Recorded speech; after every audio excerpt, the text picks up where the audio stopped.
Ladies and gentlemen, boys and girls, children of all ages, welcome to our sports show from the independent scene to the main event of WrestleMania. So yeah, we have the Wrestle Dynasty show tonight. I think it starts 9 p.m. Central Time. I'll probably watch it tomorrow, so the review will be up sometime tomorrow. So it's AEW, New Japan Pro Wrestling, Ring of Honor, CMLL, Rev Pro, coming from the Tokyo Dome. So it's kind of like a night 2 of Wrestle Kingdom. Night 1 was Wrestle Kingdom was pretty freaking awesome, I thought. Got up, watched it live. So it's really cool to see this massive collective of these 5 companies working together. We've seen Forbidden Door put on by AEW. This is kind of New Japan's version of that, and inviting CMLL, Stardom, having the undisputed British Women's Championship on the line, representing Rev Pro. 12 big matches. So we have 2 pre-show matches. So the first one is the International Women's Cup Fatal 4-Way. Winner receives a Women's Championship match from a participating promotion of their choosing. So we have representing AEW, Willow Nightingale, representing CMLL, Persephone, representing Ring of Honor, Athena, representing Stardom, Momo, Watanabe. I actually think because Stardom's not in too many matches that every one of the companies are going to want to get a victory here. So I got Momo Watanabe winning this match. I could actually see her going after the AEW women's title, TBS title, the women's title versus Mariah May. And I say that because Mariah May came from Stardom. She has history there. And Watanabe thought she had done some AEW stuff. I guess not. So she had wrestled Mercedes Moné in New Japan, so she could go after the TBS title. I could see that. And I want to say her and Mariah May had some things going on. Maybe not. So looking at kind of the history here of them. Yeah, so I guess not. But yeah, so I could definitely see Stardom, Momo Watanabe winning this and going after the AEW women's title. And then we have on the other pre-show match, we had the Ring of Honor World Tag Titles on the line. They championed the Sons of Texas, Dustin Rhodes, Sammy Guevara taking on House of Tortures, Show and Kanemaru. We know that the Liquor Bottle will get involved in this one, but I'm confident that the Sons of Texas will retain those Ring of Honor tag titles. And then the first match on the card, we have an 8-man Lucha Gauntlet match. 4 wrestlers from New Japan, 4 wrestlers from CMLL. I actually have the CMLL team winning this, just like with the Stardom winning the International Cup. That gives CMLL a victory there, gives kind of them out there, because there are not too many CMLL stars on this card. But CMLL is a place where a lot of the young lions will go for New Japan. So I definitely can see them getting their victory there. Then we have that grappling match between Tanahashi and Katori Shibata. Remember, Shibata came out of Wrestle Kingdom and helped Tanahashi for getting beat down from House of Torture. Now we have a 5-minute grappling match. So I definitely think Shibata wins this because there's no reason for him not to. You want to make him look strong because Tanahashi doesn't need to win this. I wouldn't be shocked if Tanahashi won it, but I don't think he really needs to. I think having Shibata come back to New Japan and win it would be awesome. Next up, we have the winner takes all New Japan Pro Wrestling Strong Women's Championship champion Mercedes Moné taking on undisputed British Women's Champion Mina Shirakawa. Shirakawa wrestles for Rev Pro. She's actually wrestled Stardom, Rev Pro, New Japan, and AEW. She's held the Rev Pro Women's title for 132 days. Mercedes Moné has held the New Japan Strong title for 188 plus days. I can see Mina Shirakawa winning this and defending it against what's her name? Momo Watanabe. And then I could also see Momo wanted to be going after the TBS title, and then ended up having eventually a triple threat with all these women. But yeah, I think at 188 days, Mercedes Moné's had the New Japan Strong title. I could see them taking the title off of her. With a lot of these women wrestling at Stardom, I could see, and Stardom is part of New Japan now, I could see this as well.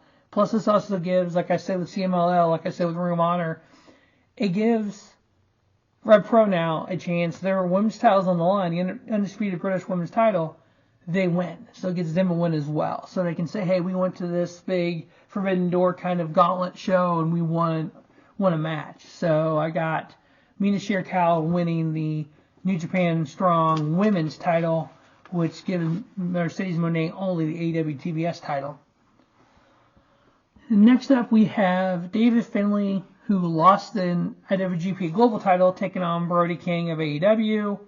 I have David Finlay winning this. I think you're going to want him to look strong so you can get him back in the global title picture. I think a loss here kind of hurts that more. And then we have Shota Umino, who just came off of a huge loss at the main event of Wrestle Kingdom, taking on Claudio Castagnoli. I think if the goal for New Japan Pro Wrestling is to build Shota Umino up, to make him kind of that next guy, have him win maybe Wrestle Kingdom next year, or even get the title this summer after Old Dominion, a little run with like they've done with Jay White, like they did with Will Ospreay, what they did at Sonata. You can't have him lose at Wrestle Kingdom and then come here and lose to Claudio. I'm sorry, you can't do that. I think it would help Shota Umino more to beat Claudio Castagnoli after coming off that amazing loss to Zack Sabre Jr. So I got Shota Umino beating Claudio Castagnoli. Next up, we have the AEW International Champion and never Openweight Champion Konosuke Takeshita taking on Tomohiro Ishii. Now, Takeshita is the 47th never Openweight Champion in the history of New Japan. The fewest days for a reign with Michael Elgin at 8 and Evil at 10. I don't see them now putting both titles on Ishii that quick.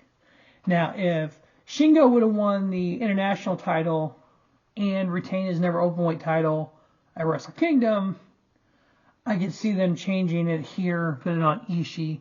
But I think they keep both of them on Takeshita, and I actually see Takeshita defending that never Openweight title, maybe at DDT and at AEW. So I got Konosuke Takeshita retaining both titles here at Wrestle Dynasty.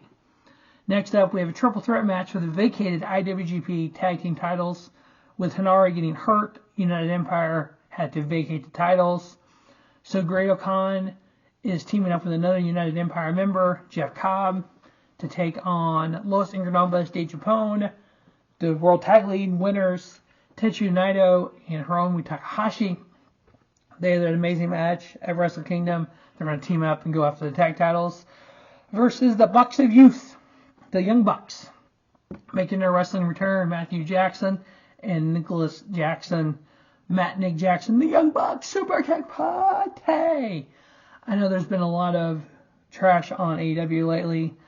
I know even the Bucks have said some stuff out there.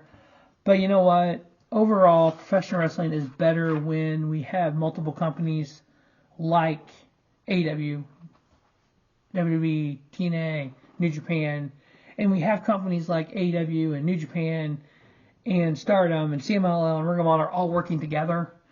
And you have these, quote, dream matches. You have these kind of big moments that you don't normally get on a weekly or monthly basis. I think that is good for pro wrestling. Now, as for these IWGP Tag Team Championships, I think Los Ingobernables wins them.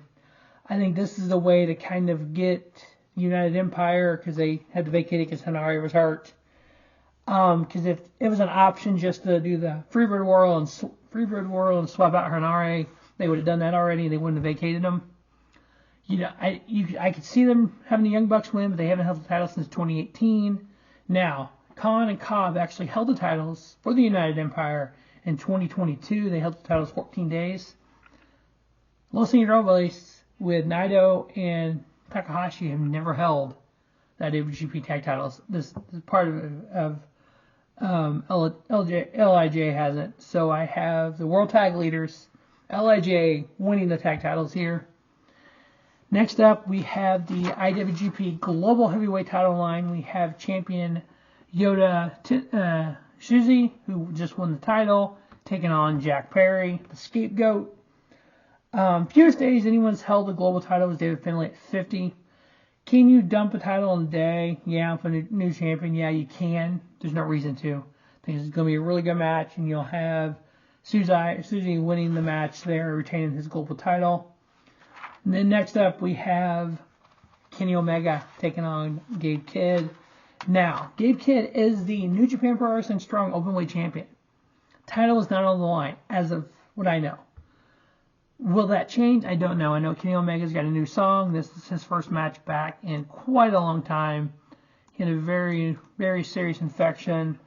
He had some other things going on as well. Thankfully, he's back. And he's able to wrestle again. I know a lot of people are like, you should maybe return on AEW TV, not this. Well, this is a combination event with AEW New Japan, so I'm personally fine with it. He hasn't had a match in, I don't know, a year and 13 months. His last match was December 5th, 2023 versus Ethan Page on Collision. So, yeah, it's good to have him back. I think when he gets back and he's healthy, he'll definitely be a big part of AEW going forward. Definitely have him winning here. I could actually see the title getting put on the line at the last minute and Omega winning it. Wouldn't be surprised. Wouldn't shock me either way. But I do have Kenny Omega winning the title there, or winning the match between him and Gabe Kidd. And then our main event is for the IWGP World Heavyweight title. Champion Zack Sabre Jr. taking on Ricochet. Sabre's held the title 82 days. The last time that the IWGP World title was retained at Wrestle Kingdom was Wrestle Kingdom 12. Now, at Wrestle Kingdom 16, it was won on night 1 and retained on night 2. But just not to change hands at all, any part of Wrestle Kingdom 12 was the last time that happened. Ricochet's last match in New Japan Pro Wrestling was 2017. I don't see Ricochet winning the IWGP World Heavyweight title. Would it shock me? No, nothing shocks me, especially when it comes to companies like this working together. But I predict Zack Sabre Jr. wins the title. I think sometime during the summer of around Dominion or even after that, you have Umino beat Sabre for the title. He'll get a title run. And then more than likely, as we get into the fall, get into the G1 era, you'll probably have either Sabre or Naito or somebody like that get the title back going into Wrestle Kingdom next year. But that is AEW, New Japan Pro Wrestling, Ring of Honor, CMLL, Wrestle Dynasty, Red Pro involved as well. I love this kind of show. I think this is what makes professional wrestling fun, getting all these different companies working together. I know there's been a lot here lately on social media about TNA and WWE's involvement and how it's not helping TNA and all WWE's doing is sending their C-rated stars to AEW or to TNA and it's not doing anything for them. And I think to a point it does because it's doing something that, for WWE at least, has never been done before. They had Shinsuke Nakamura and Omos going to Pro Wrestling Noah. You have Jordan Grace last year, part of TNA, in the Rumble. You could have Moose or Nick Nemeth in the Rumble this year with Joe Hendry. You have these stars kind of going back and forth. That's something we've never seen in WWE. There was a point in time in WWE where they wouldn't even acknowledge that wrestling existed outside their little bubble. So the fact that they're even saying their competition on a promo on Raw, that's a big step up from WWE. That's what I like about AEW and New Japan and Ring of Honor and Rev Pro. They all kind of work together and do things, and their talent goes back and forth, kind of like the old territory days. So it's fun to watch. I think this show is going to be great. It's going to be just as good as Wrestle Kingdom. Can't wait. As always, thanks for watching Robert Sports Show, and don't just have a great day. Have a 50-day Robert Sports Show, your YouTube leader, sports channel content from the independent scene to the main event of WrestleMania.